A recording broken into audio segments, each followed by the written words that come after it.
안녕하세요. 가족들과 행복한 삶을 살고 있는 40대 남자입니다. 제게는 큰 명예도 재산도 없지만 남들에게 자랑하고 싶은 것이 딱 하나 있습니다. 바로 제 가족들인데요. 이런 가족을 만났다는 것에 늘 감사하게 생각하고 있어요. 비록 어떤 한 사람 때문에 이런 가족들과도 멀어질 뻔했지만 역시나 그 순간에도 절 제일 먼저 위해줬던 건 바로 제 가족이었습니다. 한땐 가족이란 이름으로 마음을 나누던 사이였지만 지금은 제 마음에 지울 수 없는 상처를 입힌 충격적인 이야기를 지금부터 바로 들려드릴게요. 어릴 적 제 아버진 가구 공장에서 일하셨습니다. 손재주가 워낙 좋으셔서 원하는 건 뭐든 뚝딱 만들어주셨죠. 저는 일남 이녀 중 장남이었는데 어릴 적 제 로보부터 여동생들의 인형들까지 전부 다 나무로 만든 조각이었어요. 그뿐만 아니라 집안의 책상, 의자, 침대까지 온통 아버지가 손수 만드신 가구들이었어요. 철없을 땐 저도 친구들처럼 근사한 변실 로봇이 갖고 싶다고 떼쓰기도 했지만 그래도 내심 아버지의 사랑이 가득 담긴 나무 로봇들을 참 좋아했습니다. 아버지가 만들어주신 것 중에 제일 좋아했던 건 나무로 만든 칼이었어요. 아빠, 저 오늘도 친구들이랑 칼싸움에서 이겼어요. 아빠가 만들어준 칼만 있으면 동네 형들도 이길 수 있어요. 아휴, 또 친구들 칼을 다 부러뜨리고 온 거야, 아들? 언젠 친구들 칼처럼 불빛도 나고 색도 예쁜 장난감을 갖고 싶다더니 아무리 그래도 친구들 다치지 않게 살살 가지고 놀아야 한다. 아버지의 나무 장난감은 친구들의 플라스틱 장난감쯤은 단숨에 이길 수 있는 세상에서 제일 튼튼한 장난감이었어요. 여동생들은 투박한 나무 인형보다 예쁜 미미 인형을 갖고 싶어 하긴 했지만은요. 아빠, 나도 예쁜 드레스 입은 인형 갖고 싶어요. 이 인형은 머리카락도 없고 드레스도 못 입잖아요. 딸, 얼마 전에 피노키오 이야기 들었지? 네가 이 인형이 싫다고 그렇게 울면 듣고 있는 인형이 얼마나 슬프겠어. 그러다 피노키오처럼 집을 나가버리면 어쩌려고. 네가 얼마 전에 피노라고 이름도 붙여줬잖아. 그때까지 온 집이 떠나가라 울던 동생은 아버지의 피노키오 얘기를 듣고 약간 겁이 났는지 슬그머니 나무 인형을 뒤로 숨겼습니다. 그 모습을 보고 온 가족이 얼마나 웃었는지요. 아버진 그렇게 늘 투박한 손으로 저희 남매를 안아주시던 따뜻한 분이셨어요. 어머니께서도 그런 아버지를 자랑스러워하셨고요. 얘들아, 세상에 좋은 아버지들은 많겠지만 너희 아버지처럼 자식들을 사랑하는 사람도 드물 거야. 그러니까 아버지 퇴근하시면 어깨도 주물러드리고 항상 감사하다고 말씀드려. 알았지? 어머니께서도 식품 공장에서 일하시며 힘들게 저희를 키우셨지만 어머니는 언제나 아버지를 먼저 챙기셨습니다. 아버지도 늘 어머니를 먼저 챙기라고 말씀하셨고요. 부모님 사이가 워낙 좋으셔서 저도 두 분을 보며 자연스럽게 행복한 결혼 생활을 꿈꾸곤 했습니다. 그렇게 시간이 흘러 대학을 졸업한 전 20대 후반에 평범한 셀러리맨이 되었어요. 여동생들도 대학을 졸업하고 각자 좋은 직장에 취직했고요. 부모님은 어엿한 사회인이 된 저희 남매를 보며 정말 좋아하셨습니다. 우리 장남은 취업 준비하느라 힘들었을 텐데 이제 취업을 했으니 네 능력을 마음껏 펼쳐보길 바란다. 회사가 대기업이 아니면 어떠냐? 네가 가서 크게 키우겠다는 큰 꿈을 가져봐. 그리고 우리 딸들, 우리 둘째는 어릴 때부터 아이들을 좋아하더니 정말 유치원 선생님이 됐구나. 넌 정말 좋은 선생님이 될 거야. 마지막으로 우리 막내, 시험 준비하느라 고생 많았지? 우리 막내가 공무원이라니 아빤 정말 자랑스럽다. 엄마 아빠가 너희에게 비싼 과외 한번 못 시켜줬는데 이렇게 다들 잘 자라줘서 엄마 아빠가 얼마나 고맙게 생각하는 줄 아니? 으이그 예쁜 내 새끼들 이리 와봐. 한번 안아보자. 저희 5 식구는 서로 껴안고 깔깔 웃으며 빙글빙글 돌기까지 했습니다. 아마 남들이 봤으면 재밌는 가족이라며 웃었겠지만 저는 이런 가족의 구성원이라는 게 정말 행복했어요. 정말 세상 부러울 게 없는 기분이었죠. 그래서 제가 비록 대기업에 입사하지 못했지만 남들보다 못하다고 느낀 적이 단 한 번도 없었어요. 자, 우리 식구들 거기 가만히 서 있어 봐요. 제가 가족 사진 한번 멋지게 찍어드릴게요. 맞아, 잘 됐다. 오빠 요즘 사진 동호회 나간다고 했지? 카메라도 좋은 거 샀던데 가족 사진 한번 멋지게 찍어주라. 엄마, 아빠, 오빠가 사진 잘 찍어주면 그거 인쇄해서 거실에 걸어둬요. 동생 말처럼 그때 전 사진 동호회에서 활동 중이었습니다. 어디에 자랑할 실력은 아니었지만 그래도 사진은 제가 제일 좋아하는 취미였어요. 제가 제일 좋아하는 피사체는 바로 사람이었는데요. 저는 활짝 웃는 사람들 얼굴을 찍는 걸 좋아했습니다. 그래서 가족들 사진 찍는 것도 늘 제 담당이었고 동호회에 나가서도 종종 회원들 사진을 찍어주곤 했어요. 그날도 가족들과 사진을 찍고 저녁에 그동안 찍은 사진들을 정리하고 있었습니다. 한참 사진 앨범을 살피는데 제가 찍은 사진 중에 낯선 얼굴이 하나 보였어요. 바로 사진 동호회에 얼마 전 들어온 신입 회원이었습니다.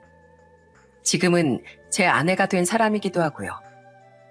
햇볕 아래서 활짝 웃는 모습이 어찌나 예쁘던지 그 사진을 한참이나 바라보고 있었네요.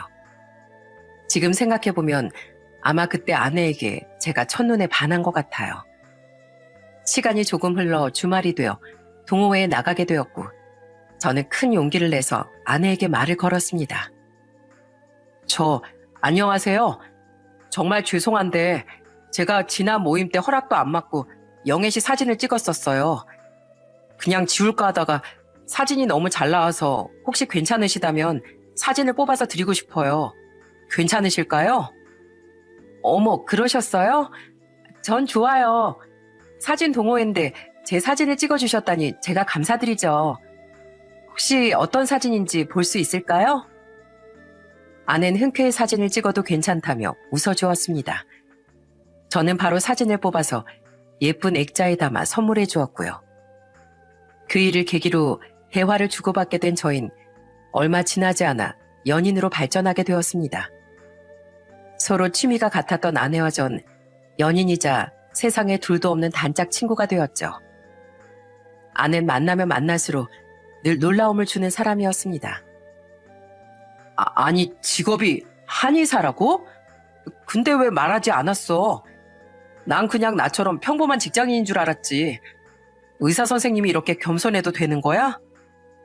에이, 오빠, 한의사도 그냥 똑같은 직장인이야. 뭐 특별할 거 있나?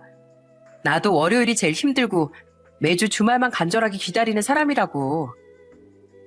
아내는 아무리 한의사라도 남들보다 더 특별할 거 없다고 겸손하게 말하더군요.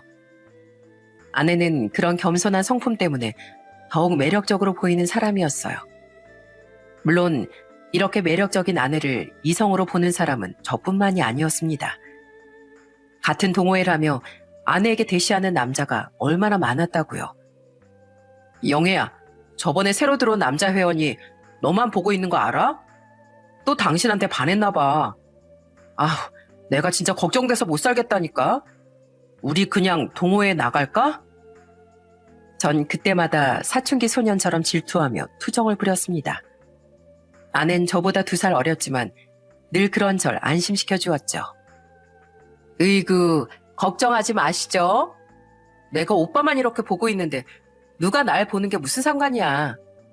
그리고 오빠 동호회 활동 좋아하잖아. 맨날 동호회 나올 날만 기다리고 있으면서 관두면 심심해서 어쩌려고.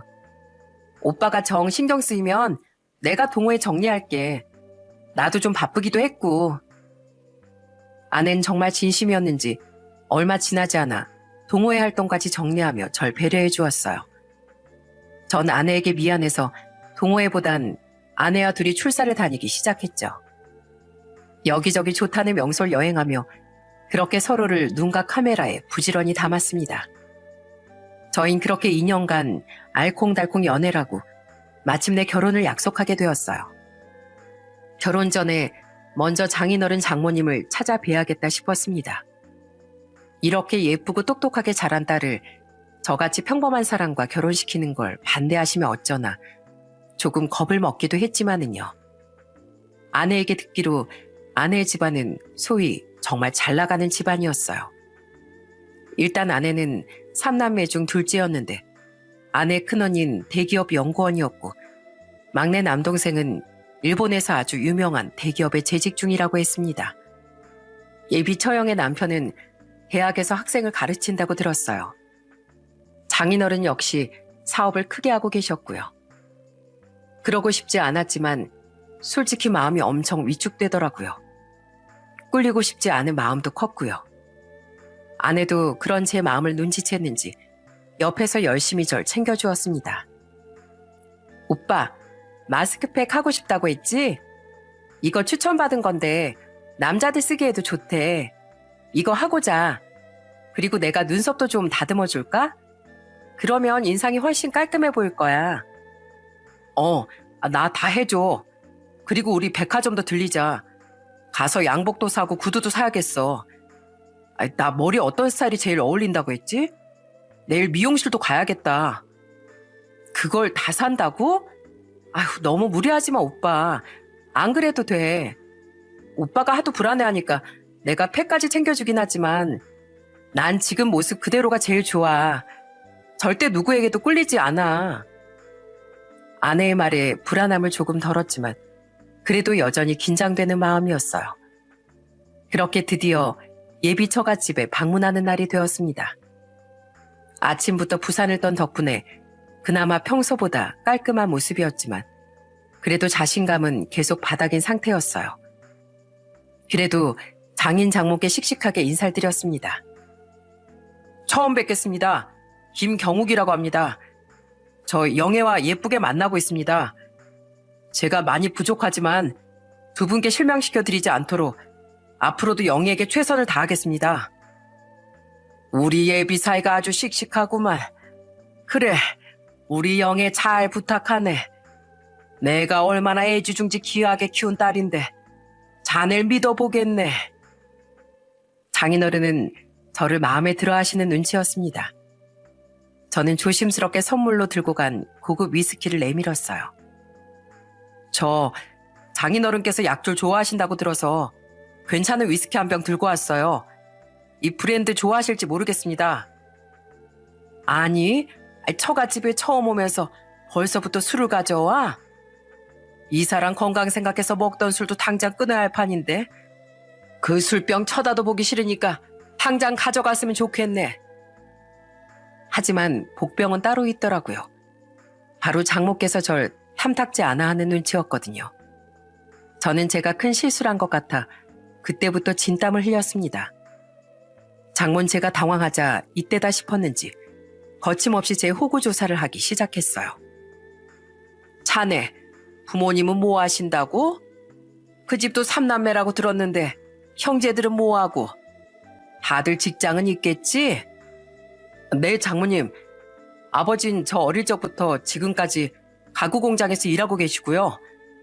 어머니도 식품 공장에서 오랫동안 일하시다가 얼마 전부터 식당에서 일하고 계세요. 둘째 여동생은 유치원 선생님이고 막내 여동생은 공무원으로 채용되어 지금 구급 공무원이에요. 가족들 모두 성실하게 일하며 잘 지내고 있습니다. 저는 사실 그래도 솔직하게 말씀드렸습니다. 각자 위치에서 성실하게 일하는 제 가족들을 어떤 화려한 수식으로 포장할 필요가 없다고 생각했거든요. 하지만 장모의 생각은 달랐는지 제 대답을 듣곤 혀를 끌끌 차며 불평을 하기 시작했습니다. 아이고, 그 많은 식구 중에 어떻게 사자 들어가는 직업이 하나도 없어? 하다못해 대기업에 다니는 사람 하나 없네. 가족들이 다 고만고만하구만. 우리 딸이 한의사인데 말이야. 아휴. 저는 장모 말에 당황해서 대꾸도 못하고 있고 오히려 처가 식구들이 나서서 장모를 말렸습니다. 당신 지금 그게 무슨 말버릇이야? 우리 딸이 사위 될 사람을 데려왔는데 그렇게 밖에 말 못해? 장모 될 사람이 그렇게 예의 없이 말해서 되겠냐고. 그래, 엄마. 영애 신랑 될 사람인데 그렇게 말하면 어떡해요. 우리 얼굴에 먹칠하는 거예요, 그거. 제부가 우릴 뭐라고 생각하겠어요? 이 사람 말이 맞습니다, 장모님. 요즘 시대에 자기 일만 잘하면 됐지 사자 들어간 직업이 뭐가 중요하겠어요. 제가 봤을 땐 우리 동서될 사람이 듬직하고 인상도 좋은 게 처제랑 정말 잘 어울리는데요. 왜 그런 말씀을 하세요, 장모님? 이렇게 예비 처형과 형님께서도 나서서 제 편을 들어주었습니다. 만약 그때 처가 식구들이 제 편을 들어주지 않았더라면 아무리 저라도 이 결혼에 대해 다시 생각해 봤을 거예요. 아내 역시 옆에서 제 손을 꼭 잡아주고 둘이 따로 나와선 몇 번이고 미안하다고 제게 사과까지 했고요. 아유, 알았어. 알았다고. 다들 나 좀 그만 째려봐. 내가 무서워서 뭐 한마디라도 더 하겠어? 귀한 딸 자식 시집 보내는데 장모가 그 정도 말을 할 수도 있지. 다들 득달같이 달려들긴. 처가 식구들이 모두 나서서 뭐라고 하자 장모도 결국 꼬리를 내렸습니다. 그리고 몇 마디 밉게 던지곤 밥이나 먹자고 주방에 가시더라고요. 하지만 장모의 호구조사는 식사 자리에서도 끝나질 않았습니다. 자네, 근데 연봉은 얼마나 된다고 했지? 벌인 좀 괜찮나? 중소기업에 다닌다고 들었는데. 네, 장모님, 이것저것 수당까지 합치면 4천은 넘을 것 같습니다. 중소기업이긴 한데 제법 건실한 기업이에요. 4천? 그럼 한 달에 많이 벌어봐야 3,400이겠네. 아이고, 우리 딸 버는 돈에 비하면 세 발의 피네, 세 발의 피야. 우리 딸 호강하긴 글렀어. 당신 진짜 그만 못해? 밥상머리에서 그게 무슨 막말이야? 내가 대신 사과하겠네. 얼른 식사하게나 사위. 장인어른이 작물 말려주신 덕분에 저는 겨우 밥 한 숟갈을 뜰 수 있었습니다. 메뉴엔 돼지 갈비찜과 몇 가지 반찬들이 있었어요. 저도 갈비찜을 먹고 싶어서 막 젓가락을 들던 찰나 장모가 갈비찜 그릇을 형님 앞으로 쓱 옮겨가더라고요. 우리 큰사위, 우리 교수 사위 갈비찜 좋아하지? 내가 우리 큰사위 먹으라고 어제부터 핏물 빼고 양념하고 했잖아. 똑똑한 대학생들 가르치려면 많이 먹어둬야지. 장모님, 저 아직 교수 아니고 부교수라니까요. 참 부담스럽습니다. 그리고 좀 많이 먹었어요. 우리 예비 동서가 얼마 못 먹은 것 같은데 먼저 좀 챙겨주세요. 어서 먹어요, 동서. 교수나 부교수나 그게 그거지 뭐. 아무튼 착해 빠져가지고. 역시 인성도 최골세, 최고야. 형님은 장모가 몰아둔 갈비찜 접시를 다시 제 앞으로 옮겼습니다. 식탁 위에서 갈비찜을 두고 컬링하듯이 그릇을 이리 옮겼다가 저리 옮겼다가 난리였네요. 장인어른이 탁 소리나게 숟가락을 내려두지 않으셨으면 아마 몇 번이고 갈비찜 그릇이 옮겨 다녔을 겁니다. 결국 갈비찜은 제 앞에서 멈췄고 장모는 누가 봐도 밥 주기 싫은 사람의 표정으로 앉아 있었어요. 음식 가지고 쪼잔하게 구는 게 제일 치사한 거라더니 장모가 딱 그런 모습이었죠. 장모님, 저 갈비찜을 별로 좋아하지도 않고 저 나물을 더 좋아해요. 이 나물 이름이 뭔가요? 아주 맛있는데요. 저는 그런 장모에게 지고 싶지도 않고 기죽고 싶지도 않아 일부러 좋아하지도 않는 나물을 막 퍼먹었습니다. 그거 참나물이잖아. 안 먹어봤어? 그래도 편식 안 하는 거 하나 마음에 드네. 나물 반찬 많으니까 실컷 먹고 가게나. 그래도 제가 군소리 없이 밥 한 그릇을 비우니 장모도 그제야 떨떠름하지만 절 사위로 받아들이기로 인정한 모양이었어요. 무엇보다 장인어른께서 절 정말 좋게 봐주셔서 가능한 결혼이기도 했고요. 내가 관상을 좀 볼 줄 알잖아. 근데 우리 둘째 사위 관상을 보니 좋은 남편, 좋은 아빠가 될 상이야. 우리 딸을 아끼고 사랑해줄 사람인 것 같네. 인상이 아주 좋아. 장인어른 덕분이라고 해야 할지 모르겠지만 어쨌든 우여곡절 끝에 처가의 결혼 승낙을 받았습니다. 생각보다 훨씬 어려웠던 관문을 통과하니 저희 본가에 찾아뵙는 건 시군중 먹기더라고요. 저희 부모님과 동생들은 아내의 직업이나 재산 같은 건 관심도 없고 그저 앉혀두고 예쁘다, 참하다 소리만 연발했습니다. 아유, 우리 예비 며느리는 어쩜 이렇게 곱고 참한지 몰라. 앉아있는 거 보니까 인형 같네. 여기 멀리까지 오느라 고생했어요. 내려오느라 피곤했을 텐데 우리가 올라갈 걸 그랬나? 아니에요, 어머님. 당연히 제가 찾아뵙고 인사드려야죠. 이렇게 환대해 주셔서 정말 감사해요. 저 좋은 며느리가 될게요. 우리한테 좋은 며느리 될 필요는 없어요. 그저 둘이 지금처럼 예쁘게 싸우지 말고 오순도순 살면 돼요. 그럼 서로 싸울 일이 있으면 먼저 큰소리부터 내지 말고 일단 대화로 풀어야 돼. 항상 서로를 존중하고 존경해야 하고. 너희들이 이렇게 앉아있는 거 보니 알아서도 잘 살 것 같다. 걱정이 없네, 내가. 부모님은 아내가 쏙 마음에 드셨는지 한참 그렇게 덕담을 해주셨어요. 그리고 아버지는 아내를 집안 여기저기 데리고 다니시며 본인이 손수 만든 나무 작품들을 자랑하셨습니다. 그건 아버지가 집에 귀한 손님이 오셨을 때 버릇처럼 하시는 거거든요. 그 사이 어머니는 들통에 가득 끓인 닭백숙을 차려주셨습니다. 행여 백숙이 뜨거울까봐 비닐장갑을 끼고 직접 살을 발라가며 아내 앞접시에 놓아주시기도 했으니까요. 자, 우리 예쁜 며느리 어서 먹어봐요. 입맛에 맞을지 모르겠는데 내가 그래도 닭백숙 하나는 자신 있거든. 이거 양념장도 만든 건데 찍어서 먹어봐요. 어머님, 이거 너무 맛있는데요? 식당에서 먹던 거랑 비교도 안 되게 훨씬 맛있어요. 나중에 저도 레시피 알려주시면 안 돼요? 아내는 그 말이 진심이었는지 평소 먹는 양보다 훨씬 밥을 잘 먹더라고요. 밥을 먹고 나서도 저희 가족들은 아내를 앉혀두고 앞다투어 칭찬하기 바빴습니다. 오빠 진짜 땡 잡은 것 같아. 난 우리 오빠도 어디 내놓기 부끄럽지 않다고 생각했는데 세연이 보니까 오빠가 진짜 땡 잡은 것 같아. 언니 인상도 너무 좋으시고 웃는 것도 너무 예뻐요. 성격도 짱짱 좋으신 것 같고. 오빠, 요즘 세상에 이런 여자 만나기 힘들다. 그러니까 꽉 잡아. 아이고, 알았어. 넌 사람 부끄럽게 바로 앞에 두고 그러냐? 네 오빠도 그렇게 칭찬 좀 해봐라. 벌써부터 같은 여자라고 세연 일 더 좋아하는 거야? 오빠, 같은 여자라서가 아니라 객관적으로 봐도 세연이가 멋있으니까 그렇지.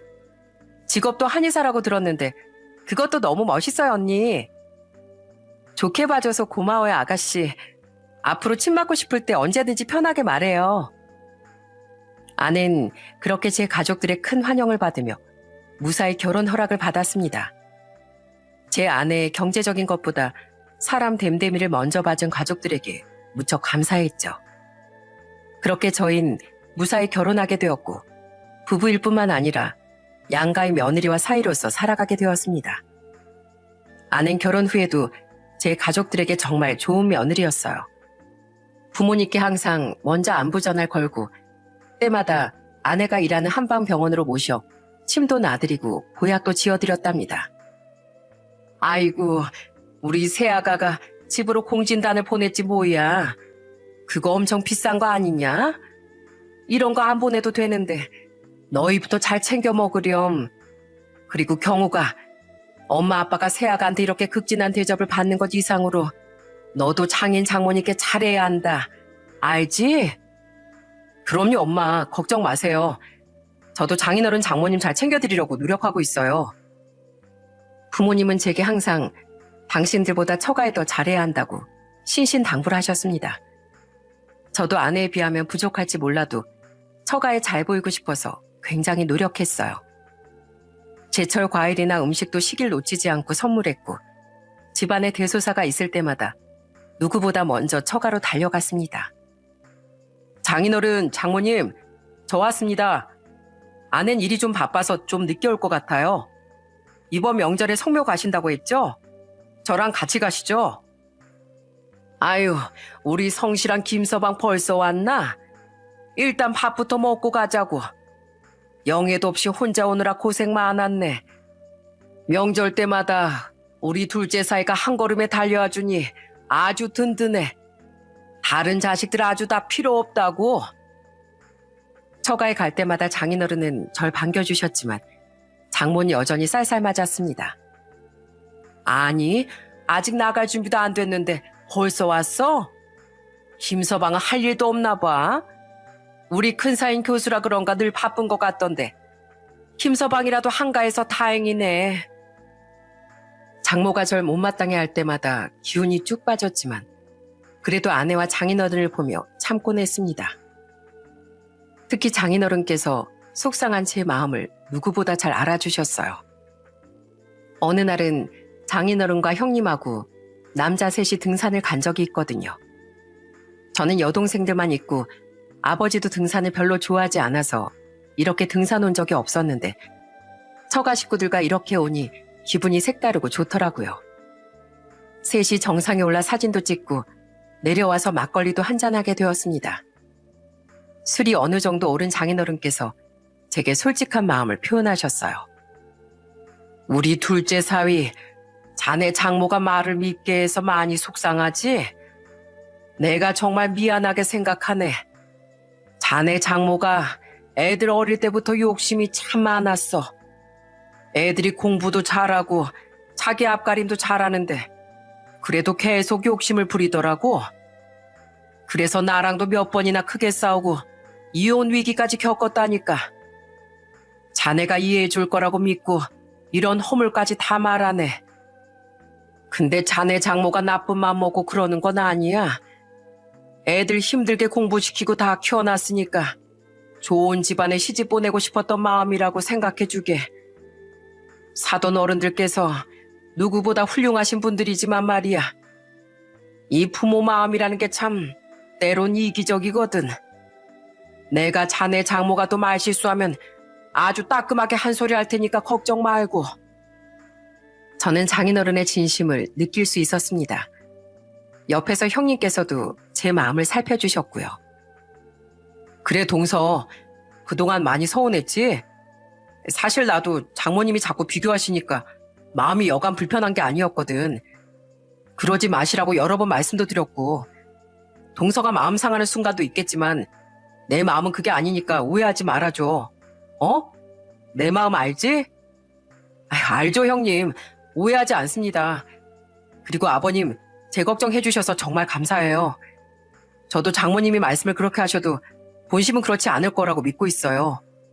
상처받지 않을 테니 너무 걱정 마십시오. 넉살 좋은 형님은 분위기가 너무 무거워지지 않게 막걸리 잔에 술을 따라주시곤 잔을 높게 들었습니다. 자, 우리 남자들끼리 건배를 한번 할까요? 제가 동서를 하고 외치면 두 분이 위하여 해주시는 겁니다. 아셨죠? 자, 동서를 위하여. 자, 내가 제일 크게 외쳤어.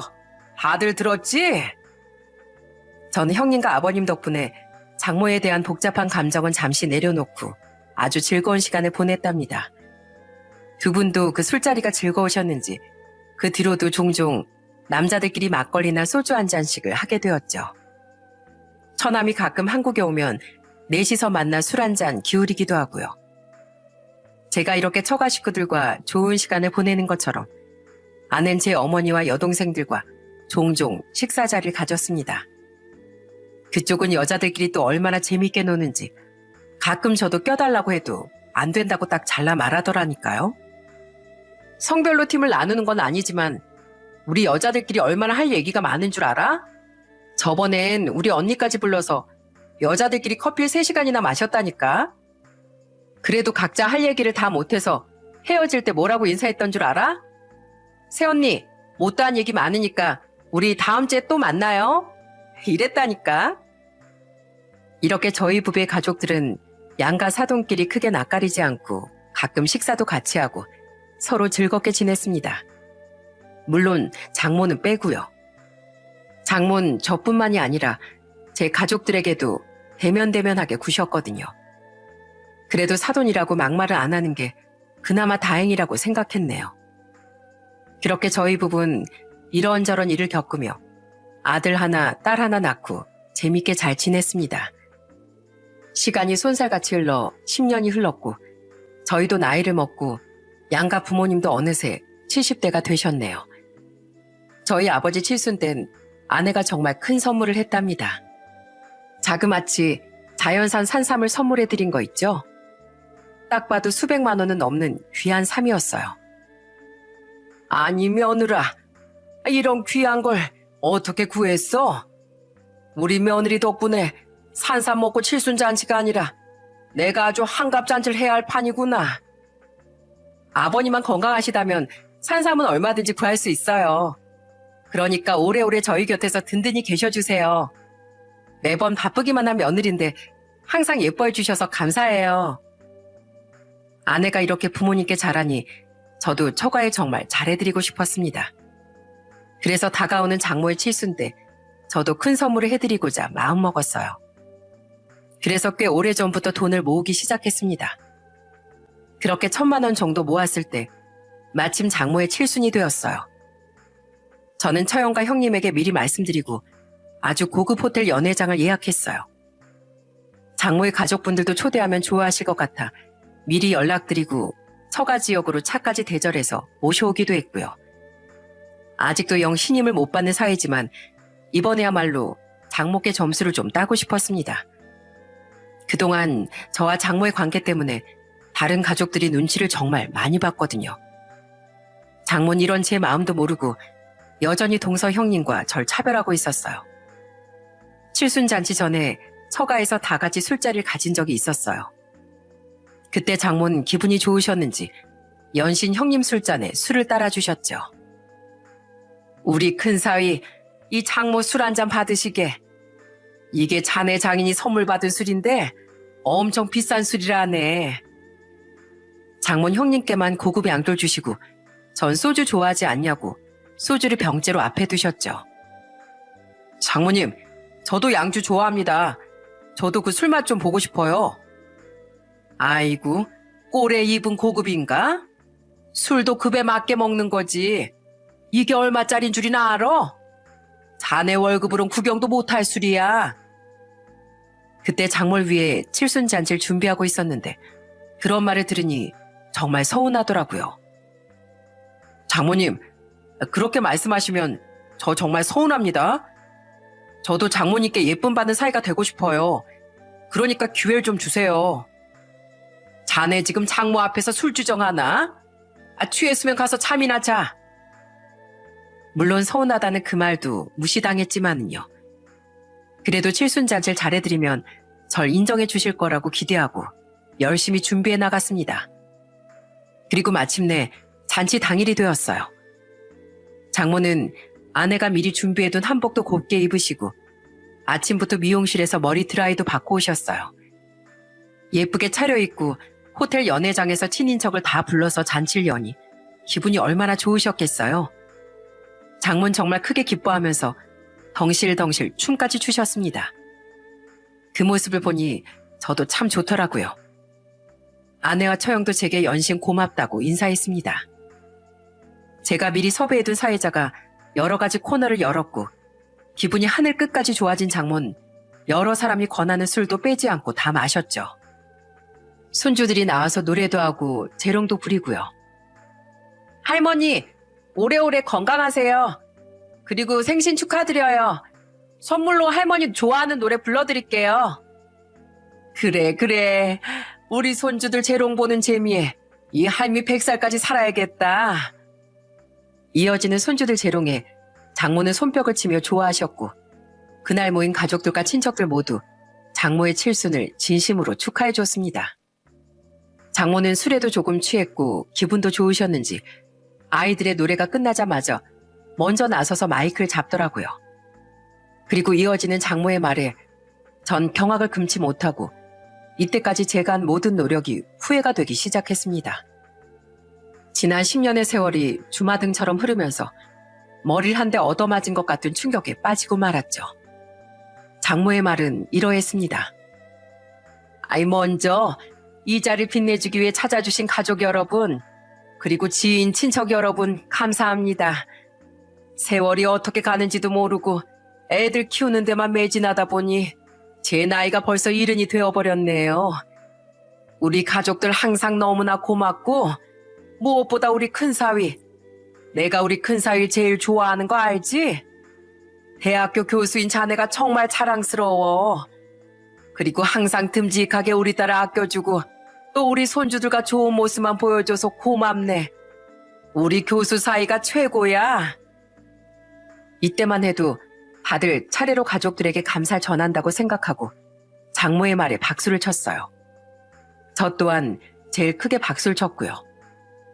다음에 나올 제 이야기를 기대하기도 했습니다. 하지만 장모는 그런 제 기대와 진심을 무참히 짓밟았죠. 아, 그리고 우리 둘째 사위. 솔직히 우리 둘째 사위만 생각하면 아직도 한숨이 나와요. 아직도 같이 있으면 불편하고 영 마음에 들질 않네요. 내가 지금 술을 먹어서 하는 말이 아니라 솔직한 내 마음이 그래요. 아직도 사위로 인정하고 싶진 않지만 우리 딸이 좋다니까 어쩔 수 있나요? 물을 수만 있다면 물고 싶은데 둘이 결혼한 지도 10년이 넘었고 애들도 둘이나 있으니 아이 까놓고 말해서 우리 큰사위랑 큰딸이 버는 돈에 비하면 둘째 사위 연봉은 형편없습니다. 한의사인 둘째 딸보다 연봉이 낮을걸요? 지는 꼴에 호텔에서 칠순잔치 해줬다고 아주 신난 것 같지만 사실 제 눈엔 성에도 안 차네요. 그래도 우리 가족들이 축하해주니 기분은 아주 좋습니다. 장모의 막말에 가까운 소감을 말하자 시끌벅적하던 연회장은 찬물을 끼얹은 듯 조용해졌습니다. 그리고 조금 있으니 다들 저게 무슨 말이냐며 웅성거리기 시작했어요. 장모는 그 분위기를 아는지 모르는지 여전히 마이크를 잡고 있었고 결국 장인어른이 장모에게 마이크를 뺏고 자리로 끌어내렸습니다. 아내와 처형의 얼굴은 새빨갛게 달아올랐고 아이들도 분위기를 느꼈는지 먹던 과자까지 내려놓더군요. 저는 참을 수 없는 분노와 모멸감을 느꼈습니다. 손이 부들부들 떨려서 주먹을 쥐고 있지 않으면 안 될 것 같았어요. 제가 설사 아무리 마음에 들지 않아도 이런 날엔 수고했네, 고맙다 한마디 정도는 해줄 수 있지 않나요? 도대체 제가 뭘 그렇게 잘못했다고 이런 날 가족들 전부 앞에서 이런 모욕을 당해야 하는지요. 도저히 참을 수 없던 전 곧바로 마이크를 들었습니다. 이렇게 좋은 날 저도 한 말씀 드리고 싶어서 마이크를 잡았습니다. 우선 장모님의 말씀 잘 새겨 듣겠습니다. 장모님, 저 많이 부족한 거 압니다. 하지만 전 제 일에 대해 한 번도 후회해 본 적이 없어요. 저 승진도 제법 했고 나름 큰 비전도 세우고 있고요. 그리고 무엇보다 제 아내, 제 아이들에게 부끄러울 짓 단 한 번도 하지 않았습니다. 제 부모님은 언제나 이렇게 가르쳐 주셨거든요. 사람이라면 응당 감사함을 알아야 한다. 항상 남을 먼저 배려하고 존중해야 한다. 그리고 겸손해야 한다. 하지만 오늘 장모님을 보니 이 세 가지 중 어느 하나도 지키시질 않네요. 정말이지 사위로서 참담한 기분입니다. 오늘 귀한 시간 내서 참석해 주신 분들께 정말 죄송합니다. 하지만 전 장모님이 원하시는 것만큼 마음이 넓은 사이가 아닌가 봅니다. 그래서 오늘부로 장모님의 사위 자리 내려놓겠습니다. 장모님께서 제 결혼을 물을 수 있으면 물으고 싶다고 하셨죠? 네, 오늘 칠순이시니까 그 소원 이루어드릴게요. 저는 그 말을 끝으로 마이크를 내려놓고 자리를 박차고 나왔습니다. 그 자리를 빠져나오며 지난 제 10년간의 노력이 다 쓸모없어진 기분을 느꼈어요. 모든 것이 다 무너져 내린 것 같았죠. 하지만 이 괴로움과 수치심에서 벗어나는 길은 장모와 연을 끊는 방법밖에 남지 않아 보였죠. 제가 자리를 벗어나니 아내도 아이들을 챙겨서 제 뒤를 따르더군요. 아내는 마지막으로 연회장을 빠져나오며 장모에게 이렇게 말했습니다. 엄마, 진짜 실망이야. 인생 그렇게 살지 마. 이 사람이 지난 10년간 엄마한테 얼마나 지극정성이었는데 나도 앞으로 엄마 얼굴 볼 일 없을 거야. 장모는 아내의 말을 듣고 그제야 사태를 파악했는지 다급하게 저를 붙잡았어요. 애들도 이젠 할머니의 손길을 피하더군요. 제가 장모의 말에 더 크게 화가 난 이유는 아이들 때문이기도 했습니다. 9살, 7살 애들이 다 듣고 있는 앞에서 사위이자 아빠인 제 욕을 한 거잖아요. 결국 우리 둘째는 그 자리에서 크게 오열하며 울었고 첫째는 장모에게 큰 소리로 따지기 시작했습니다. 할머니, 우리 아빠한테 왜 그래요? 할머니 생일 파티 준비하느라 우리 아빠가 얼마나 고생했는데 왜 아빠한테 그런 소리예요? 할머니 싫어요. 할머니 미워요.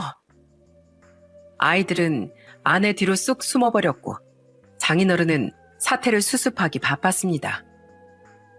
아니야. 얘들아, 네 할머니가 어디가 좀 아픈가 보다. 이 여편 내가 정말 노망이 났나. 김서방, 일단 진정하고 갈 때 가더라도 사관 받고 갈 순 없겠나? 이렇게 가면 내가 어떻게 얼굴을 들고 살아? 아빠 죄송해요. 더는 할 얘기 없어요. 저도 이 사람한테 더 이상 상처 주고 싶지 않아요. 그건 제가 더 못할 짓이네요. 저희만 갈게요.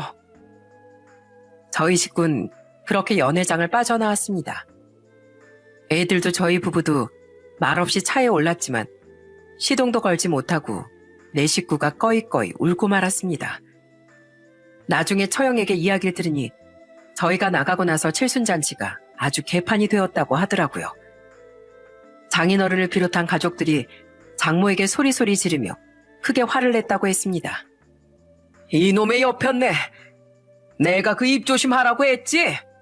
우리 사이가 당신 생일이라고 이렇게까지 크게 잔치를 열었는데 그걸 잘했다고 칭찬을 못할 망정 이렇게 초를 쳐?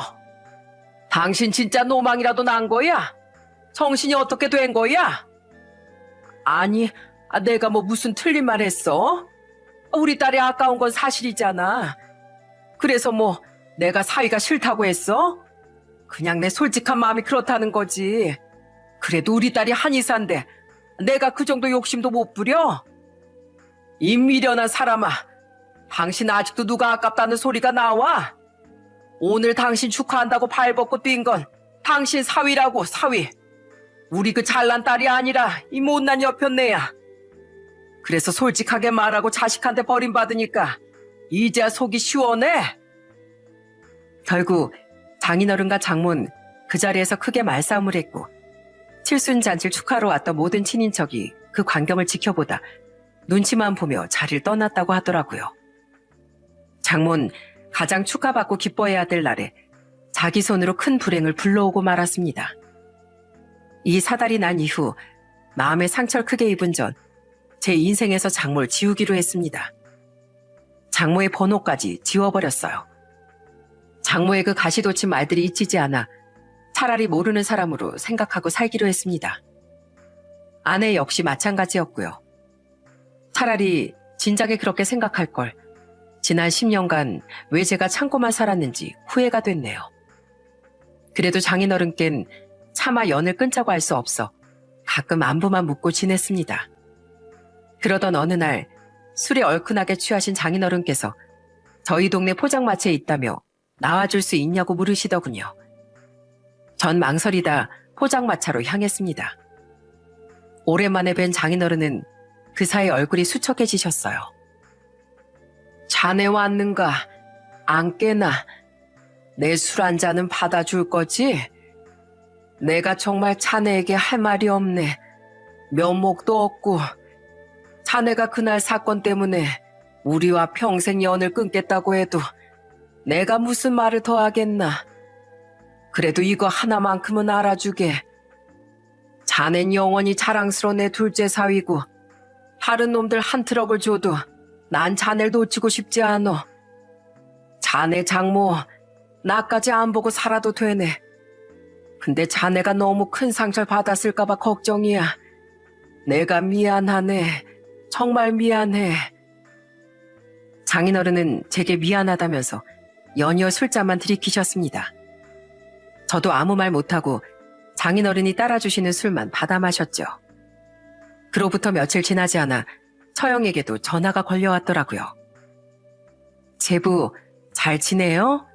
그때 속 많이 상했죠. 제부가 그렇게 열심히 준비한 자리였는데 엄마 때문에 이 난리가 나고 내가 엄마 대신해서라도 제부한테 꼭 사과하고 싶었어요. 영애랑 제부 그렇게 나가고 엄마도 얼굴이 하얗게 질려서 꼼짝도 못했어요. 제 남편도 장모님 그 말씀은 자기 얼굴에도 먹칠하는 거라며 절대 자기를 칭찬해주는 말이 아니라고 크게 화를 냈고요. 그래도 제부 속상할 거 생각하면 다들 할 말이 없네요. 나도 남편 보기 부끄럽고 친척들 보기 민망해서 엄마 얼굴 꼴도 보기 싫어요, 이제. 제부가 마음 많이 상했겠지만 엄마 말은 귀담아 듣지 말아요. 알았죠? 제부가 우리 집에 얼마나 귀한 사이인데요. 저는 처형에게 신경 써줘서 고맙다는 말만 남긴 채 전화를 끊었습니다. 아내 역시 저만큼 속상할 텐데 계속 제 기분을 살펴주고 제 편을 들어주더라고요. 여보, 나 때문에 엄마랑 억지로 화해한다거나 관계를 유지하지 않아도 돼. 그날 나도 엄마한테 큰 상처 받았으니까. 당신 엄마한테 누구보다 최선을 다한 거 알아. 그래서 내가 더 미안하고 고마워, 당신한테. 아내 역시 그날 이후 장모와 연을 끊었습니다. 그 사건이 터지고 지금은 몇 개월이 지났지만 아직도 제 마음의 상처가 여전합니다. 장모는 아직도 본인 잘못을 인정하지 않고 변명만 하고 있거든요. 사과 한 번 없으시고요. 누군가 이 사연을 들으면 그래도 사위인데 좀 참지 라고 생각하실 수도 있겠죠. 혹은 제 속이 좁다고 생각하실 수도 있고요. 하지만 제가 지난 10년간 쌓아왔던 모든 앙금이 그날 터진 거라고 하면 제 마음 이해하실까요? 무엇보다도 제 아이들 앞에서 절 험담하고 모든 가족 앞에서 절 사위로 인정하지 않는 그 말 때문에 저 또한 장모로 인정하고 싶지 않습니다. 장모와 전 아마 꽤 오랫동안 혹은 영원히 지금처럼 남남으로 살 것 같습니다. 장인어른하고는 따로 왕래라며 잘 지내고 있고요. 가끔 형님하고도 술 한잔하며 사위들끼리 우애를 다지고 있습니다. 장모님만 문제 없으면 모든 가족들이 아무 문제 없이 잘 지낼 수 있었는데 집안이 분열되는 걸 보면서 본인 잘못을 아직도 인정할 줄 모르고 독불장군처럼 행동하는 장모님을 보면서 이젠 사위 타이틀을 내려놓는 게 맞지 싶네요. 그래서 지금은 저도 더 이상 장모에게 휘둘리지 않고 제 평범한 일상을 되찾아가려고 노력하고 있습니다. 그리고 저만큼 상처받았을 아내와 아이들에게 더 많은 정성을 쏟으려고 하고 있습니다. 얼마 전엔 오랜만에 우리 네 식구끼리 여행도 다녀왔어요. 아빠, 맨날 할머니 데리고 여행 오다가 우리끼리만 오니까 너무 좋아. 놀이기구도 실컷 타고 내가 좋아하는 스파게티도 많이 먹고 계속 이렇게 우리끼리 여행 오자. 어? 그래, 앞으로 우리 네 식구끼리 여행 많이 다니자. 아빠가 그동안 어른들 모시느라 너희들 좋아하는 걸 많이 못 해줬지? 이제 놀이공원도 가고 너희 좋아하는 썰매장도 자주 다니자. 그날 아이들은 머리에 땀이 날 정도로 뛰어놀고 일찌감치 잠에 들었습니다.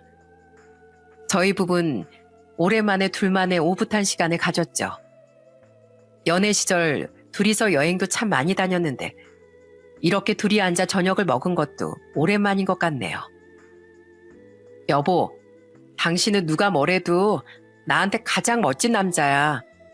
그러니까 당신 놔두고 어디가 생각하면 안 돼? 제일 멋진 우리 집 가장 정말 많이 사랑해. 아내 그 한마디가 제 가슴을 얼마나 울렸는지 모릅니다. 역시 제게 힘을 주는 건 우리 가족밖에 없네요. 전 아내와 아이들 덕분에 빠르게 상처를 회복하는 중입니다. 아낸 그간 일 때문에 제 부모님께 효도를 다하지 못한 것 같다며 요즘 부쩍 본가를 찾아뵙고 있어요. 어머님, 김장을 벌써 다 하셨어요? 에이, 저랑 같이 하시지 그러셨어요. 그러면 수육은 제가 삶을게요. 저 어머니께 전수받을 레시피 써먹어봐야 한단 말이에요. 부모님도 여전히 아내를 귀하게 생각하시고요. 장모님은 혹시 알고 계실까요? 그렇게 못마땅해 하던 사이지만 저도 저희 부모님께는 누구보다도 귀한 아들이라는 걸요. 아마 그걸 잊으셨기 때문에 제게 그런 말씀을 하신 거겠죠? 저는 장모님을 거울 삼아 저희 아이들에게 설사 마음에 들지 않는 사람이라도 너그럽게 안아줄 수 있는 사람이 되라고 가르치려고 합니다. 제가 어디 책에서 본 구절이 있어요. 감사함은 세상을 바라보는 눈이다. 라는 말인데요. 감사함을 모르는 사람은 사람을 보고 세상을 보는 눈 또한 닫혀 있겠죠? 주변 사람들에게 감사하고 가진 것에 감사하는 마음 잊지 않고 늘 되새겨야 할 것 같습니다. 그런 의미에서 저의 속상한 푸념을 들어주신 여러분께도 큰 감사를 드리고 싶네요. 들어주셔서 감사합니다.